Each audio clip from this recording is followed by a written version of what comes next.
Solo Leveling Episode 2. Begin with the hunters in a state of absolute terror in the dungeon. They realize that they're going to die. Mr. Song tells everyone not to move, or they'll all be killed. Juhi's condition is particularly bad, and Mr. Song thanks Jin-Woo for saving them by telling them to duck. He says that if Jin-Woo hadn't noticed, they would all be dead. Jin-Woo figures out that Mr. Song's arm has been cut off, but he's still alive. Jin-Woo ties a tourniquet around Mr. Song's arm to stop the bleeding. Juhi is very scared, and although she's a B-rank hunter with considerable powers, she's emotionally weak and usually only participates in easy missions. Mr. Song examines the statue and realizes that it must be an A-rank or S-rank enemy. There are some commandments written on a tablet that they need to follow. Mr. Song explains the 3 commandments. 1. Worship God. 2. Praise God. And 3. Trust in God. These are the rules of the dungeon, and anyone who doesn't follow them will be killed and never make it out alive. Jin-Woo realizes that the biggest statue is God. We're told that 10 years ago, when the portal to another world opened, strange things started happening. People with awakened abilities, known as hunters, began to appear. Once a hunter gains an ability, they can't change it, but sometimes, beyond the gate, there are monsters that are incredibly dangerous. Meanwhile, we see a scene with Jin-Woo's sister Gina at school. Her friend asks if her brother is a hunter, and Gina explains that he's an E-rank hunter who often gets injured and is frequently bandaged up. Mr. Song says they can't be enemies of this god, and that once things settle down, they can escape. One of the hunters decides he won't sit idly by because he has a contract with a major organization. He's confident in his speed and thinks he can make it to the door and escape. However, God is faster and incinerates him almost instantly. Mr. Song and Jin-Woo realize that God is incredibly powerful and can kill them like flies. But for some reason, God hasn't killed them yet, even though he could easily do so. He seems very different from the magical beasts they usually encounter. Jin-Woo remembers the instructions and asks Mr. Song about the first commandment, which is to worship God. As soon as Jin-Woo tries to stand up, God is ready to incinerate him, but Jin-Woo ducks down just in time. It appears that they cannot stand up in front of God. They have to keep their heads down and kneel. Jin-Woo tells everyone to kneel and bow down. Mr. Song thinks that if they do this, they might survive. As everyone kneels, God's face changes dramatically and becomes very dangerous looking.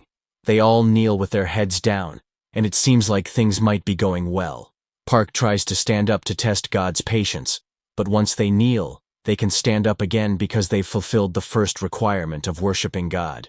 God then starts to stand up and move towards them. They think the game is over, but God keeps advancing. The second commandment is to praise God and offer him praise. One of the hunters steps forward and says he knows how to perform a traditional prayer for God. He kneels down and starts to pray, saying, "God, you are the ruler of this world." Yet it seems this isn't the right way to praise God. God crushes him with his feet in a scene reminiscent of Titans. Panic ensues, and the hunters begin to scatter. Jin-Woo takes Juhi with him and starts to run. Park is depressed, thinking he's left his family behind and cannot die here. He approaches a statue holding a sword, and the statue cuts him in half. It appears that God is an extremely dangerous entity, yet the other statues are equally perilous. Jin-Woo ponders how to properly praise God.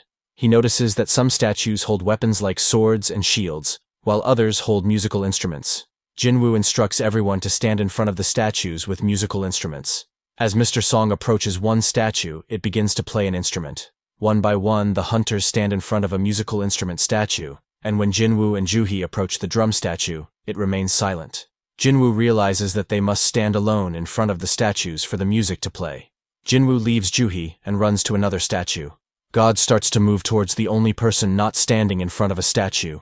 God is extremely fast, and Jin-Woo accidentally runs to the shield statue, which attacks him. Jin-Woo continues and reaches the singing statue, which begins to sing. This causes God to stop and sit back down. This is the correct way to praise God. God's smile fades, and he sits back down. After this, everyone is able to move again without issue. However, Jin-Woo's leg is severed, and Juhi attempts to heal it. In the process, she reaches her limit, and blood begins to flow from her eyes and mouth. Now, the hunters are at a loss for what to do next. At one point, everyone blames Mr. Song for the situation, especially Kim. Mr. Song admits his mistake, yet one last commandment remains. A platform materializes in the center of the room, referred to as an altar. In mythology, a sacrifice is often required for God, and that is what must be done here. Kim asserts that since Mr. Song got them into this mess, he should be the one to assume responsibility for everyone. Mr. Song does not object and moves toward the platform. As he enters the circle, a flame ignites. Jin-Woo wonders if a living sacrifice is needed and asks the other two hunters for assistance to reach the altar, because his leg is severed. As they step into the altar's circle, 2 additional lights illuminate, and Jin-Woo realizes that everyone must be present to fulfill the final commandment. Jin-Woo asks Mr. Song if anyone will come to rescue them, and Mr. Song explains that since the dungeon has persisted for 7 days, something will occur in 7 days. The gate will fully open and the dungeon will break. This means that all the magical beasts will enter the human world and be unleashed. That is why they undertake red missions which are time-limited, requiring them to defeat the boss quickly and escape. If they fail to escape in time, God will manifest in the real world and cause widespread destruction. We see Gina again in the hospital, visiting her mother and updating her about her upcoming national exams, while mentioning that her brother is late. Jin-Woo calls Kim and Joo-hee to join him at the altar, and as all the flames ignite, they will discover what happens next. As everyone enters the circle, a blue flame lights up outside, and the gate opens. Initially, they suspect a trap, and one of the blue flames extinguishes. All the statues begin to move toward them, posing extreme danger. Jin-Woo tries to comprehend the situation, and notices that when he looks at one of the statues, it ceases moving. He instructs everyone to keep their eyes fixed on the statues and simply observe them.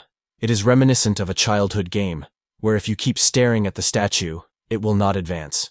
Despite being exhausted and having a broken leg, Jin-Woo performs admirably. One of the hunter girls can no longer endure and leaves the circle. Immediately after, an orange flame goes out, and the gate opens slightly more. Jin-Woo notices that the blue flames are gradually fading, indicating a time limit. The orange flames signify that as soon as someone leaves the circle, one flame extinguishes. Jin-Woo deduces that the gate is likely a trap, because the final commandment is to trust in God. There must be a way for God to monitor their behavior and discern their intentions. Another person attempts to leave the circle, and Mr. Song asks Jin-Woo if he understands the situation. Jin-Woo replies that they simply need to remain in place and watch the statues. The blue flames function as a timer, and once they all vanish, they can leave easily. Mr. Kim speculates that if the blue flames extinguish, they might be trapped here forever. Jin-Woo, the weakest among them, admits uncertainty about what will occur, but Mr. Kim praises him, saying he is alive because of him. However, Mr. Kim yearns to return home to his family and does not wish to die here. He opts to leave, and Jin-Woo instructs Joo-hee and Mr. Song to depart as well, urging them to save themselves and leave him behind. Yet, Mr. Song is prepared to sacrifice himself. Joo-hee, exhausted from using her powers, is unable to move her leg. Jin-Woo tells them to leave, and Mr. Song knocks Joo-hee unconscious and takes her with him. In the end, only Jin-Woo remains, realizing he is the sole survivor. The statues cannot see him, so they continue advancing toward him relentlessly.